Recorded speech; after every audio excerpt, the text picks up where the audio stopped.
നമ്മൾ ഉണ്ടാക്കാൻ പോകുന്ന ഡിഷിൻ്റെ പേരാണ് ഡൈനാമിക് ഷ്രിംപ്. ഇതെല്ലാം നന്നായിട്ടൊന്ന് മിക്സ് ചെയ്ത ശേഷം നമ്മുടെ ചെമ്മീൻ കുറച്ച് നേരം മാരിനേറ്റ് ചെയ്ത് വെക്കാം.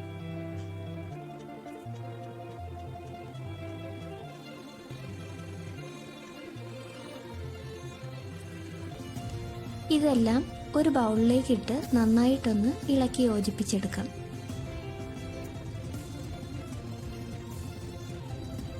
മാരിനേറ്റ് ചെയ്യാൻ മാറ്റി വെച്ചിരുന്ന ചെമ്മീൻ ഓരോന്നായി ഈ മിക്സ്ചറിലേക്ക് ഇട്ട് നന്നായിട്ടൊന്ന് കോട്ട് ചെയ്തെടുക്കാം.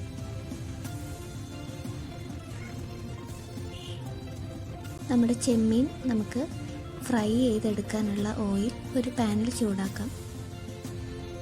രണ്ട് സൈഡും നന്നായി ക്രിസ്പി ആയിട്ടുള്ള രീതിയിൽ നമുക്ക് ചെമ്മീൻ ഫ്രൈ ചെയ്തെടുക്കണം. സോസ് ഒഴിച്ച് നമുക്ക് സെർവ് ചെയ്യാം.